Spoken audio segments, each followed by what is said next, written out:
PRC के सरपरस्त आला जब स्टेज पर तशरीफ लाए, आप सब खड़े होकर उनका इस्तकबाल कीजिएगा। आप सबकी तालियों की गूंज में जनाब अब्दुल्ला हुसैन हारून साहब ढेर सारी तालियां, जोरदार इस्तकबाल कीजिएगा।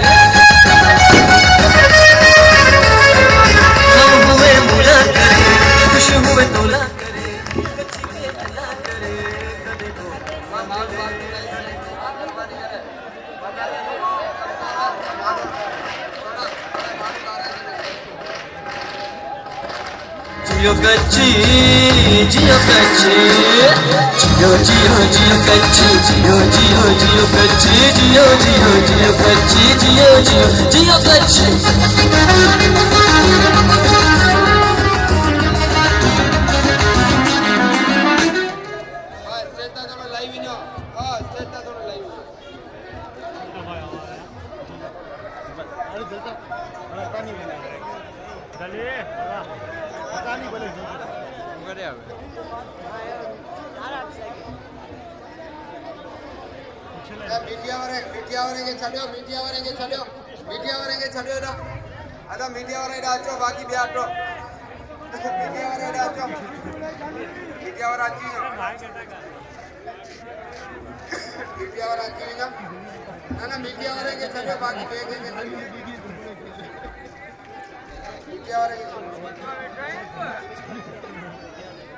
बिस्मिल्लाहिर्रहमानिर्रहीम। तमाम मेहमानान खुसूसी अस्सलाम वालेकुम। दोस्तों अस्सलाम वालेकुम।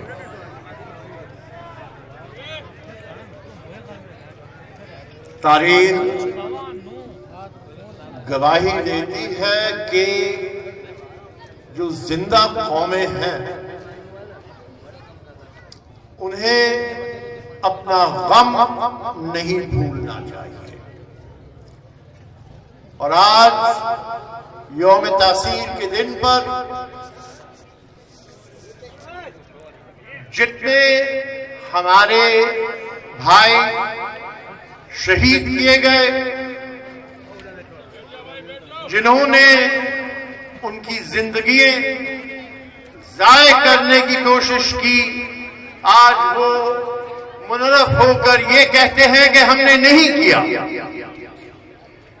किया तो आपने अंधेरे में किया, लेकिन किया आपने मुझे भी कहा अगर आप आएंगे इन कच्ची पहाड़ों में हम आपको उड़ा दिए जाएंगे, हम आपको उड़ा देंगे।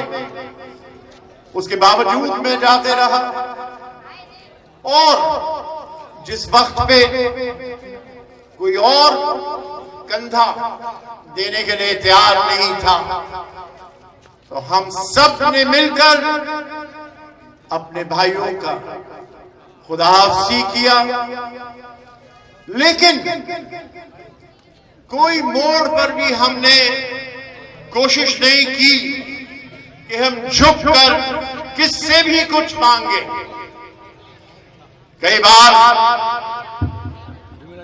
बुलाया गया कि आइए हम कोशिश करते हैं कि इस मामला को निपटाया जाए। ज़रदारी साहब 50 साल के मेरे पुराने दोस्त थे।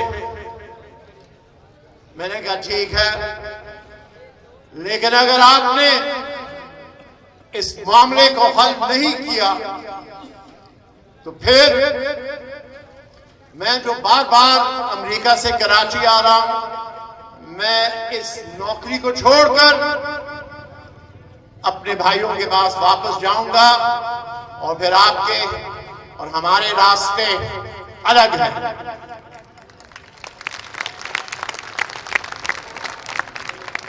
आपको याद होगा ये बात मैंने कपड़ी ग्राउंड में भी की थी, जब उनके तरफ से पटेल साहब स्टेज पे आके कहा नहीं, हमारा भी फर्ज है, हम अपना फर्ज पूरा करेंगे, जाने जाए नहीं होने देंगे। लेकिन वायदा खिलाफी उनकी तो एक आदत बन चुकी है। कई बातें तय हुई, कई बार उन्होंने मुंह फेर लिया, लेकिन जरूरत पड़ी तो 25,000 लोगों को हमने बदीन मुंतकिल किया। और वापसी के वक्त पर जब मैंने कहा चले वापस, कई महीने हो गए, कब तक बर्दाश्त करोगे, तो डिप्टी कमिश्नर बदीन जा जाके और वुज़रा साहिबान उनके कच्छियों से कहा मत जाना इनके साथ, आपको ये मरवा देंगे लियारी में। पहुंचे, कराची प्रेस क्लब पे बैठ गए, रात के 2 बजे डीजी रेंजर्स, कमिश्नर कराची वगैरह वायदा किया कि हम कुछ नहीं होने देंगे। मैंने कहा नहीं, हुसैनी टेलीविजन के सामने जाए और ये वायदे सब वहां बात की जाए। वही हुआ और अल्लाह के फजल व करम से सुबह 5 बजे ये तमाम काफिला लियारी अपने घरों में पहुंचाया गया। ना हुकूमत ने हमारी मदद की, ना किसी और ने, ना हमने भरोसा किया किसी और पर। अगर हम आज उन भाई जो जाया किए गए उनको भूल जाए तो फिर हमारा मुस्तकबिल भी कोई नहीं। अगर हम ये समझते हैं कि हम इसी सूरत हाल में बढ़ते रहेंगे, मैं ये समझता कि ये भी खुशफहमी है। अगर हमने मुत्तहद होकर अपने मुस्तकबिल के लिए जदोजहद नहीं की, और कैसे करें ये आपको मालूम है कि बलदियाती इंतखाब में मैंने कहा मेरी कोई शिरकत नहीं, मुझे देखना है कि आप क्या करते हैं। उस मोड़ पर कई बड़े बड़े पग पहनने वालों ने हमारी बरादरी में इंतशार फैलाया, और इसके बावजूद कि मैं नहीं था, आपके कई और लीडर और भाई थे उसमें, उनको धोखा दिया, बहुत सी अजीब हरकतें हुई। लिहाजा बड़ी खुशी से आज अपने अख्तियार इस्तेमाल करते हुए मैंने कच्छी सुप्रीम काउंसिल को खत्म कर दिया है।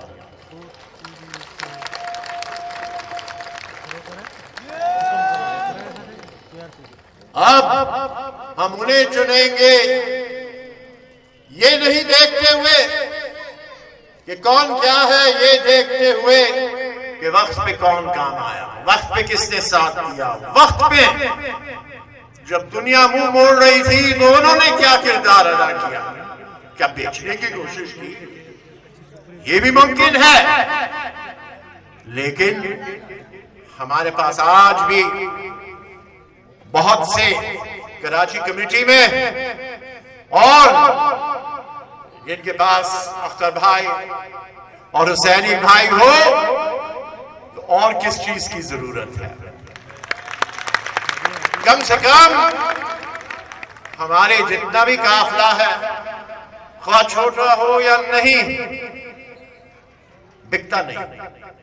हम फैसले एक दूसरे के बगैर नहीं करते, और हमारा वायदा है कि हम जो करना चल निकले हैं। और हाल ही में महीना पहले मैंने प्रेस कॉन्फ्रेंस में ऐलान किया कि सिंध को अपने हुकूक नहीं हासिल होते। मैंने कहा उसकी वजह यह है कि आज तक पाकिस्तान का 19% हिस्सा हमें मिलता, जबकि मेरे ख्याल के मुताबिक हम कम से कम 27% होना चाहिए।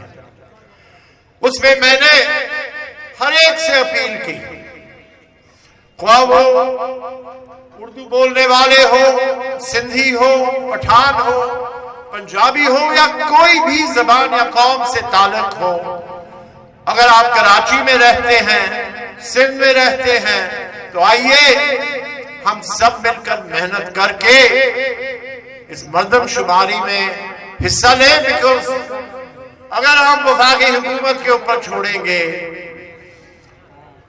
तजरबे के तहत जिन्होंने मिसाख जमहूरियत बनाया कि 2 खानदान मुसलसल रहे, 2 पार्टियों के लिए नहीं बनाया, 2 कौमी नजरिए रखने वालों के लिए